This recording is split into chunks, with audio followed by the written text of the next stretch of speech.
راغل رمضان میاشت دغه د غفران میاشت دغه د غفران میاشت راغل رمضان میاشت دغه د غفران میاشت دغه د غفران میاشت میاشت دعاګانو د رد بلاګانو د ډیر کوا اذکار ذکر میاشت جړاګانو د دان خلاص کړي الله له شیطانانو د دان خلاص کړي الله له شیطانانو د قرآن میاشت د میاشت دعاګانو د رد بلاګانو د ډیر کوا اذکار ذکر میاشت جړاګانو د دان خلاص کړي الله له شیطانانو د دان خلاص کړي الله له شیطانانو د قرآن میاشت د راغل رمضان میاشت دغه د غفران میاشت دغه د غفران میاشت پاک نبی ویلی دی داسی فرمایلی دی د رحمتو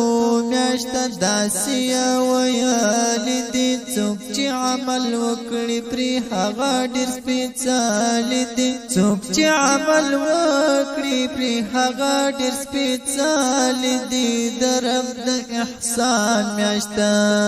پاک نبی ویلی دی داسی فرمایلی دی د رحمتو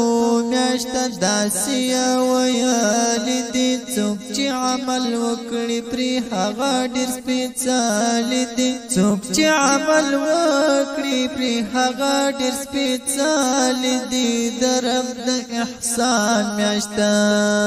راغل رمضان میاشت دغه د غفران میاشت دغه د غفران میاشت د تراویح کوا ذکر او تسبیح کوا ونیس روجا فرض د ګونه تنبیح کوا انکار لغلط ټکړه اعمال دي صحیح کوا انکار لغلط ټکړه اعمال دي صحیح کوا د مسلمان میاشت د تراویح کوا ذکر او تسبیح کوا ونیس روجا فرض د ګونه تنبیح کوا انکار لغلط ټکړه اعمال دي صحیح کوا انکار لغلط ټکړه اعمال دي صحیح کوا د مسلمان میاشت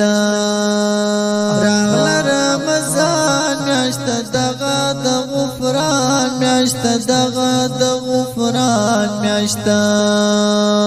لارې د جنت خلاص لارې د دوزخ بندي لارې د جنت خلاص لارې د دوزخ بندي هغه د اورونو کان او د جهنم